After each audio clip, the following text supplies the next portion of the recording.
তাল এমনই একটা ফল যা শুধুমাত্র বর্ষাকালেই পাওয়া যায়। ছোটবেলায় যখন তালের সিজন আসতো তখন মায়ের কাছে কত বায়নাই না ধরতাম, এমনকি তাল ভোরবেলায় গিয়ে গুঁড়িয়েও আনতাম। আর সেই তাল দিদি বেশিরভাগটাই সময় কিন্তু নোটগুলো বের করে দিত, মানে পাল্পগুলো আর কি। তো যাই হোক, যারা যেভাবে বলে আমরা এখানে এইভাবেই বলে অভ্যস্ত ছিলাম, তাই সেটাই বলি।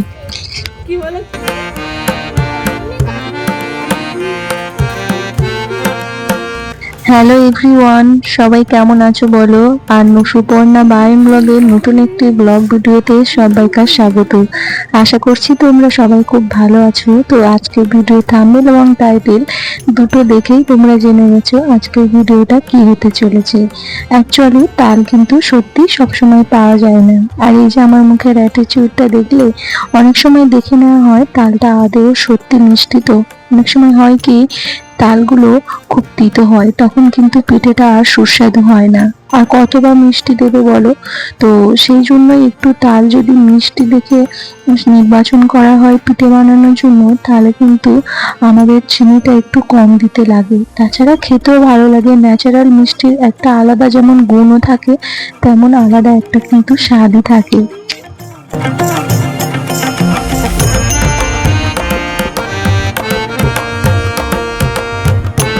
তো আজকে দিদির বাড়িতে পিঠে বানানো হচ্ছে, আর এই তালগুলো মা এনে দিয়েছে। তো আমাদের এখানে তাল গাছ অ্যাভেলেবেল, অনেকটাই তাল গাছ দেখা যায়। তো সেই দিদিদের ওরকম তাল গাছ রয়েছে, কিন্তু সেগুলো এখনো পাক ধরেনি। আর এই যে দেখলে আমি শুধু জাস্ট ছাড়িয়ে দিয়েছি, তাও দিদি বৃষ্টি এসছে বলে জ্বালান তুলতে গেছে। এখন বর্ষাকালের আকাশ জানোই তো, মাঝে মাঝে বৃষ্টি মাঝে মাঝে রোদ, তো সেই জন্য দিদি গেছিল, তাই আমি ছাড়িয়েছি। আর তারপরে দেখো এই পাল্পগুলো বের করাটা ভীষণ কষ্টকর, আর যেটা কিনা আমি ছোট থেকে একদমই করতে নারাজ। আর আমার দিদি কিন্তু প্রায় সময় এই মুখটা বের করে দেয় আর কি, বিয়ের আগেও, আমার বিয়ের আগে ওর বিয়ের আগেও, কিন্তু এখনো করছে। আমি ঠিক এটাকে অ্যাভেলেবেল বা বলতে পারো পারি না, যেটা পারি না আমি সেটা বলে দিতে পারি। তো মানে আমার বলতে কোনো দ্বিধা নেই।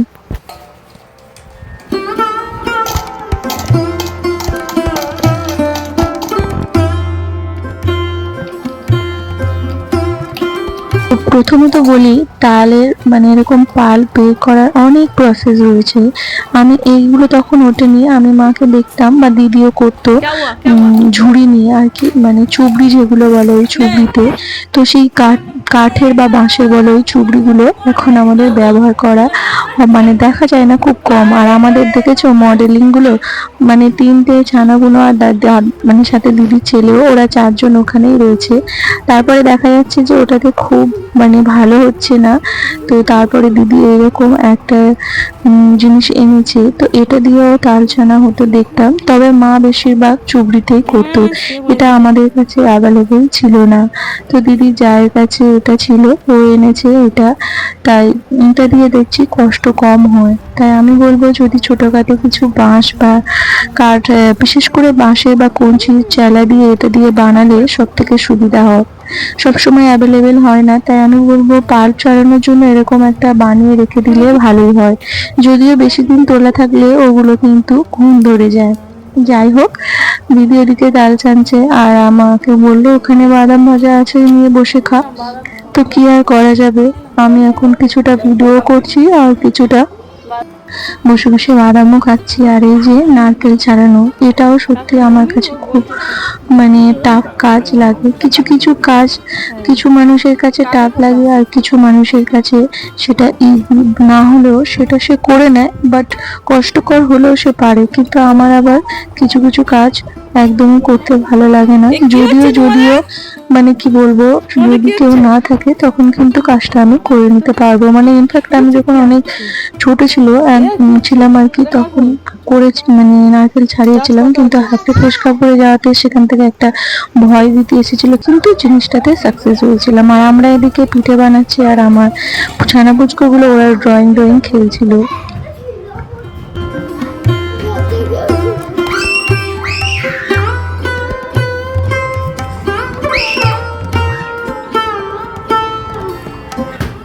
যাই হোক, মানে তালের পাল্পের সাথে বাতাসা আর চিনি মিশিয়ে কিছুক্ষণ রেখে দিয়েছে দিদি, তাহলে ওটা ভালো গুলে যাবে। আর এই যে দেখলে, এটাও ছিল ভেলি গুড়। ভেলি গুড়টা খাওয়া হচ্ছিল না, তাই নারকেল চাই বানিয়ে নিয়ে যা। সত্যি বলতে কি, চিনির নারকেল চাই বানানোর থেকে আমার যে কোনো গুড় বা এরকম ভেলি গুড় টাইপের, সব থেকে গুড় আর কি খেজুরের গুড় হলে ভালো হয়। তো এই দিয়ে নারকেল চাই বানিয়ে পুর বানাতে কিন্তু বেশ ভালো লাগে। তো যাই হোক, চলো এবার কিছু গল্প করা যাক। তালের যে কোনো পিঠেই আমার কিন্তু প্রিয়, তবে ওই যে কিছু কিছু মানুষের বেস্ট থাকে যেগুলো হলে ভালোই হয়। তো আমারও প্রিয় তালের পিঠে আছে, তা হলো কলা পাতায় পোড়া পিঠা। যদিও আজকে সেই পিঠেটা হচ্ছে না, ওটা একটু কষ্টসাধ্য। আর এই যে দেখতে পাচ্ছ নারকেল পিঠে সবাই মিলে বানাচ্ছি, এটা সুজি দিয়েই বানাচ্ছি।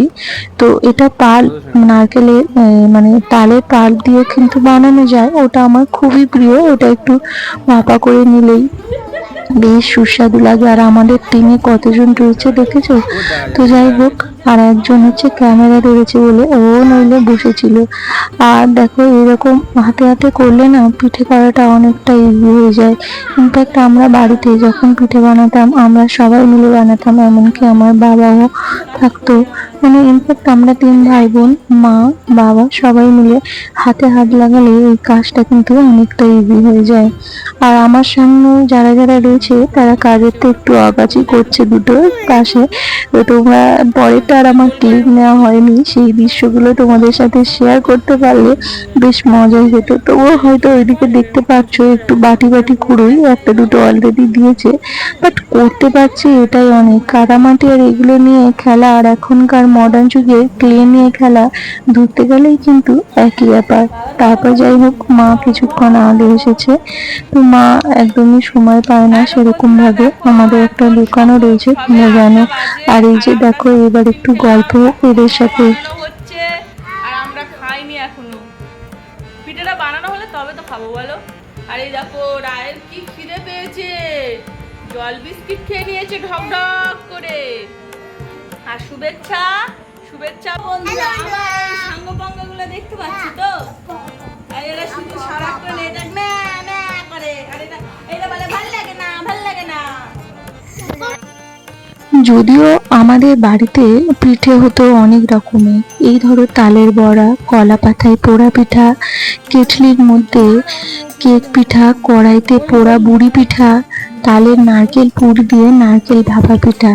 তবে তালের রুটি ও হতো কিন্তু। আর তালের বরফির তো ঝুড়ি বেড়া বড় দায় আমার দিদি ছিল খুবই প্রিয়, যেটা কিনা কোনো রান্না ছাড়াই তালের বরফি বানিয়ে নিত। মানে তালের শাঁসের মধ্যে কিছুটা চুন দিয়ে সেটাকে রেস্টে রেখে দিলেই দেখা যেত বরফির আকারে। আর ওটা আমার দিদির খুবই প্রিয় ছিল, ছোটবেলায় দেখতাম ও খুব বানাতো। তবে আমার খুব একটা ভালো লাগতো না, আমি বললাম আমার কলা পাতায় পোড়া পিঠেটা বেশি ভালো লাগে। তো তালের রুটিটাও আমার বেশ বাসি অবস্থায় বেশ ভালো লাগে। যাই হোক, আজকে এই যে তালের ব্যাটারটা যখন গুড়ছিল বড়া করার জন্য, সেটা আমার ক্লিপ নেওয়া হয়নি। মোট কথায় তালের ব্যাটার দিয়ে সবকিছু হয় আর কি। অনেক কিছু পিঠে হয় যেগুলো এমনি নর্মালি সুজি ময়দা দিয়ে বানাই আমরা, সেটা তালের পাল্প দিয়ে বেশ ভালো লাগে। যাই হোক, আজকের আমাদের বড়া হয়েছিল, আর নারকেল পিঠেটা তালের পাল্প দিয়ে আর হয়নি, সুজি দিয়েই হয়েছে। তো ওর সাথে সুজি দিতে না লাগে না, ওর সাথে একটু ময়দা তালের পাল্প মিশিয়ে নিলেই কিন্তু নারকেল পিঠেটাও আরো ভালো হতো, কিন্তু একদিনে তো এত সম্ভব নয়। তারপরে আমাদের সাথে দেখতে পাচ্ছ পুচকে বাচকা আছে। চলো, শেষে আমি আজকে কত রকমের পিঠের নাম বললাম কমেন্টে প্লিজ প্লিজ অবশ্যই জানিও। তাছাড়া তোমরা কি কি পিঠে খেতে ভালোবাসো সেটাও কিন্তু জানাতে ভুলবে না। এবং আজকের একটা সুন্দর মুহূর্ত তোমাদের সাথে শেয়ার করলাম, সেটাও কেমন হয়েছে কিন্তু অবশ্যই জানাবে। আর আমার দিদি এই যে বড়া ফেলার এই যে সাইজটা বেশ গোল গোল হয়, মানে পুরো পারফেক্ট হয়, যেটা আমি একদমই পারি না, সেটা কিন্তু আমার খুব ভালো লাগে। আর তোমাদের শেয়ারও করলাম। আর তোমরা আজকের আমাদের এই তালের বড়ার পিঠে দিয়ে আমার ব্লগটা কেমন লাগলো? যদিও পিঠে 2 রকম হয়েছে, কিন্তু একদিনে আমরা তালের পিঠে সব রকম খাই না, একটা একটা দিনে একটা স্পেশাল থাকে। যদিও তালের রুটিটা আমাদের কিন্তু সব সময় হয়। তো আজকে এই পর্যন্ত, টাটা।